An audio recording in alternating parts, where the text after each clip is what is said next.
नमस्कार पशुपालक भाइयों, मैं हूं डॉक्टर पंकज माहौरे। आज हम हमारे दुधारू पशुओं में होने वाली एक समस्या टिक्स या किलनी की समस्या पर बात करेंगे। जब यह समस्या होती है तो हमें बहुत बड़ा लॉस भी होता है और इस लॉस को कैसे हम रोकें और हमारा उत्पादन और प्रॉफिट दोनों अच्छा बना रहे। टिक्स या किलनी एक प्रकार से हमारे दुधारू पशु में परजीवी की तरह होता है। यह पशुओं के शरीर से ब्लड सक करता है अपने भोजन के लिए और एक टिक्स लगभग 2 ml तक ब्लड प्रतिदिन शक कर सकता है।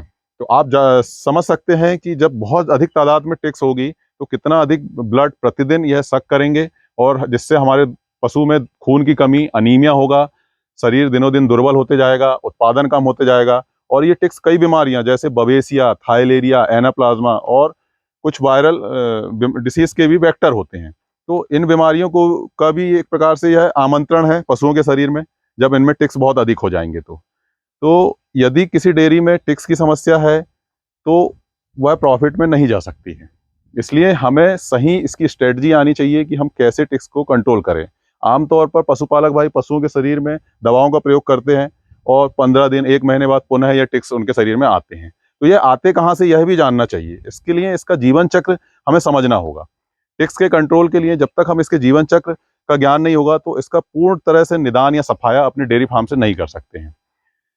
पशुओं के शरीर में टिक्स अपने शरीर की अपने जीवन की कुछ अवस्थाएं पूर्ण करते हैं और वयस्क मादा टिक्स पशुओं के शरीर से उतरकर अंडे, जो पशु शेड में जो दरारें होती है दीवालों पे, फर्श पे, जैसे आप देख सकते हैं इस तरह की दरारें या देखिए यह एक मेंजर में दरार है, इस तरह से दीवाल पे दरार है या फिर फ्लोर पे भी दरार होते हैं। तो इन दरारों में यह टिक्स, मादा टिक्स हजारों की तादाद में अंडे देती है। और हम क्या करते हैं, जब भी हमने पशुओं के शरीर पर टिक्स देखा तो दवाई का प्रयोग किया और 15 दिन या 2 हफ्ते 3 हफ्ते के लिए हमें टिक्स बिल्कुल शरीर पे नहीं दिखाई देंगे। उसके बाद हम देखते हैं कुछ समय बाद पुनः आ जाते हैं, फिर हम बार बार दवाइयों का प्रयोग करते हैं। तो इससे एक प्रकार से हमें आर्थिक हानि भी हो रही है और यह समस्या से पूर्णतः निजात नहीं मिल रहा है और हमारे पशु अन्य बीमारियों से भी बार बार ग्रसित होते हैं। तो जहां ये पशु शेड में इन अंडों का जमावड़ा है, हमें उन्हें भी विनष्ट करना पड़ेगा। ऐसे स्थानों पे दवा, टिक किलर दवा का छिड़काव करना पड़ेगा। उससे यह अंडे पूर्णतः विनष्ट हो जाएंगे और ऐसे स्थानों को सुधारना भी पड़ेगा। ग्रामीण अंचलों में देखा जाए तो लकड़ियों का प्रयोग किया जाता है पशु शेड बनाने में, तो उन लकड़ियों में कुछ समय बाद दरारें आ जाती है या दीमक खा जाती है तो उनके अंदर भी छिद्र हो जाते हैं।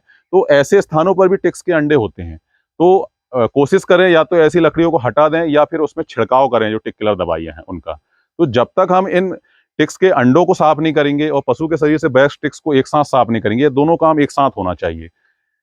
जब हम टिक्स कंट्रोल के लिए शेड में दवा का छिड़काव करें उस समय हम अपने पशुओं को बाहर बांधें, क्योंकि इनसे जो गैस भी बनती है टिक किलर दवाओं से, वह भी इनके जब श्वसन में अंदर जाती है तो उससे भी एक प्रकार से पॉइजनिंग के सिम्टम आने लगते हैं, क्योंकि ये सब विषैली दवाइयां होती है।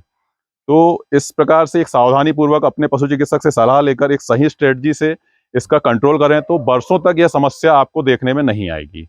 हम अपनी लापरवाही के कारण या सही ज्ञान न होने के कारण पशु के शरीर पर ही बार बार इन विषैले रसायनों का प्रयोग करते हैं। ये विषैले रसायन कार्सिनोजेनिक या कैंसर कारक भी होते हैं। सही स्ट्रेटजी ना होने की वजह से जब बार बार इनको एक्सपोजर मिलता है पशुओं को, तो एक तो टिक्स में रेजिस्टेंस भी आने लगती है, इन विषैले रसायनों का शरीर पर भी असर होने लगता है। कभी कभी प्रयोग करते दौरान किसी एक्सीडेंट या इस प्रकार की समस्या हो जाने से पशु की जान भी चली जाती है। और ये रसायन शरीर पर धीरे धीरे अपना रेसिडुअल इफेक्ट भी डालते हैं, जिससे जो दुग्ध हम इनसे उत्पादन लेते हैं, दुग्ध में भी इसका एक अंश आने लगता है और इस प्रकार से यह फूड चेन में विषैले रसायन आने लगते हैं जो पशु स्वास्थ्य और मानव स्वास्थ्य दोनों के लिए हानिकारक हैं।